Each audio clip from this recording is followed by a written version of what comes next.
No, really? Oh my god. What? Oh! D4 to B4 would have been... I hate chess, really. You hate chess? Yeah. We just started.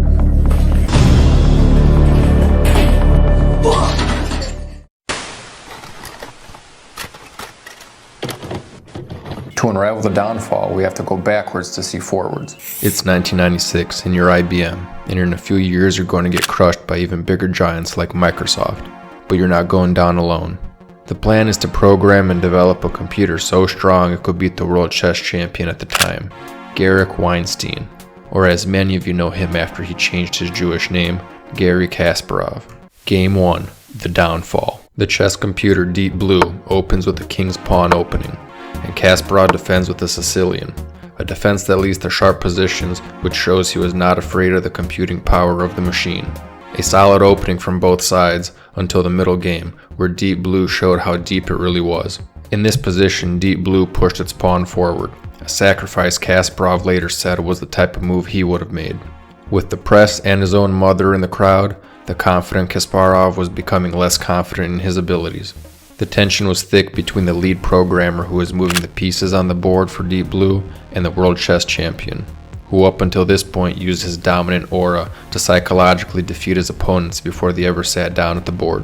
37 moves later, the world was shocked to see the first game a computer had won over the reigning champion. How odd a moment that was, when Kasparov lost the game to the first machine capable of beating him.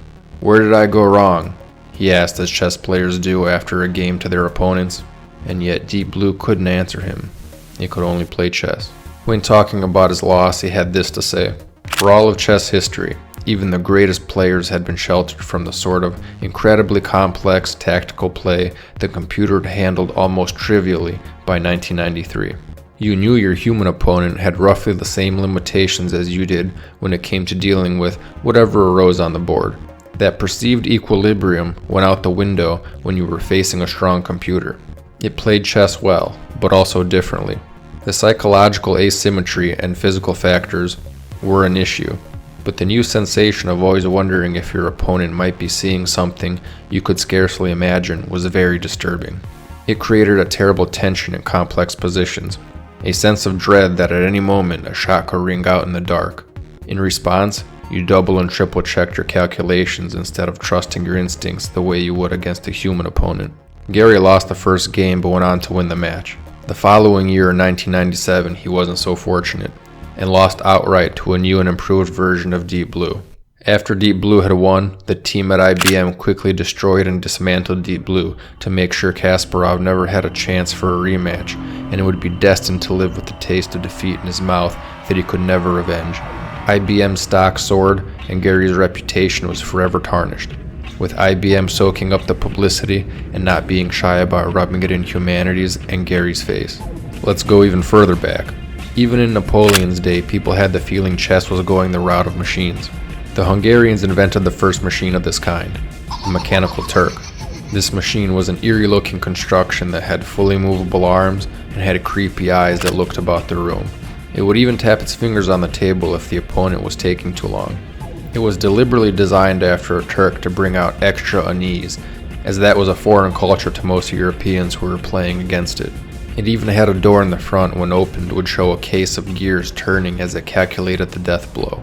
The scariest part was that it played at a very high level. But fortunately for humanity, this was just a hoax, with a chess master hiding behind the set of gears playing the games for the automaton. But it begs the question, if this is the course of things, are humans just biological booters for computer life/intelligence to inhabit the world instead of us? It feels like we are the biological bootloader for AI, effectively. We are building it. And then we're building progressively greater intelligence. And the percentage of intelligence that is not human is increasing. And eventually, we will represent a very small percentage of intelligence. If some crazy person wiped the slate clean for us and we started over from scratch, would we avoid AI, or would our competitive nature escalate us to the same point all over again? It's in our nature to constantly make improvements, almost like an addiction. Like with most things in life, any field usually starts out high in fun but low in competitiveness, and usually flips when those fields reach their peak. Most sports were invented by guys kicking or throwing a ball around with their friends having fun, and ends up with athletes taking steroids because the competition is so stiff with millions of dollars on the line and every imaginable statistic being recorded and calculated.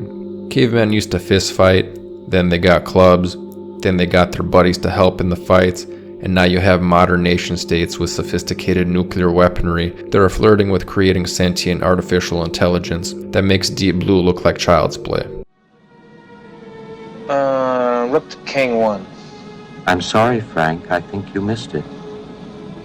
Queen to Bishop 3. Bishop takes Queen. Knight takes Bishop. Mate. Yeah, looks like you're right. I resign. Thank you for a very enjoyable game. Yeah, thank you.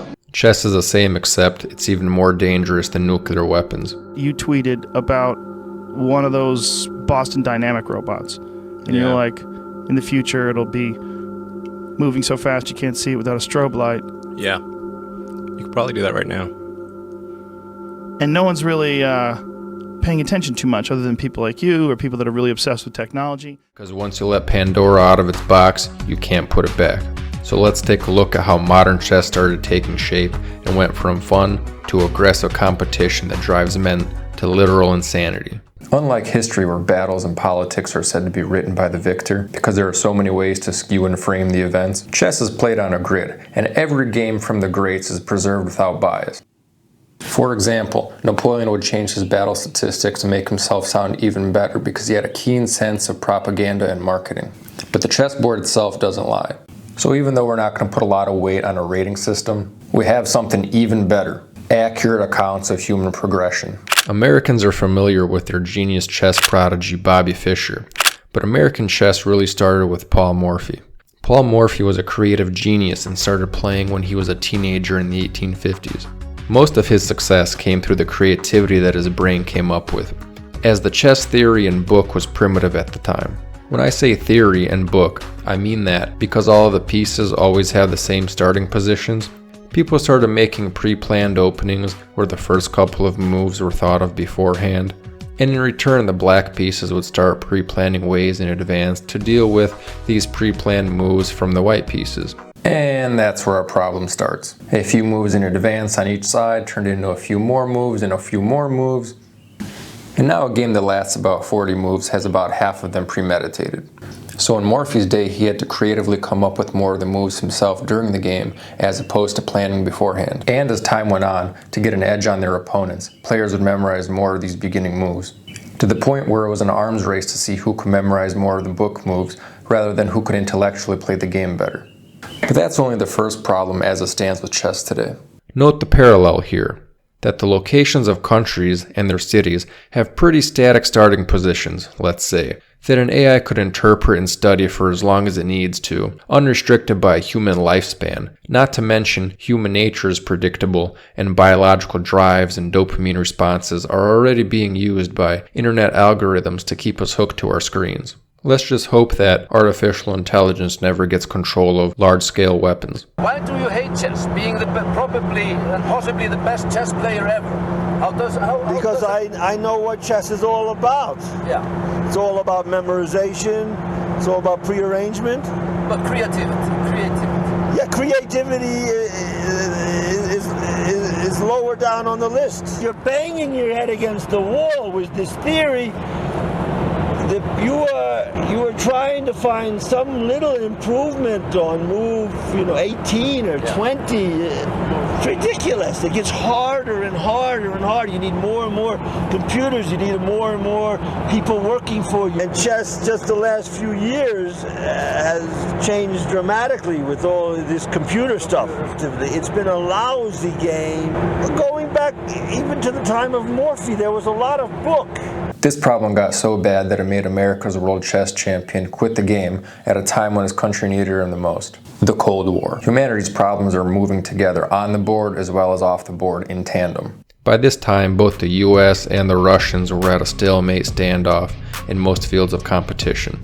Nobody wanted to start a war because both sides had nuclear weapons, and the space race wasn't making much headway on either side, with Russia's space station still being a fledgling project compared to what it is today, and Americans faking the moon landing. But one place they could duke it out safely was on the chessboard, and oh boy did they. Chess was state-sponsored and supported in the USSR. America started touting Bobby Fischer as the next coming of Christ, and there were even cases of grandmasters defecting from their countries. The escalation had begun, from a fun game between friends to a pseudo-war between superpowers. But at least it was still humans versus humans. Let's be smart about what we do with our future.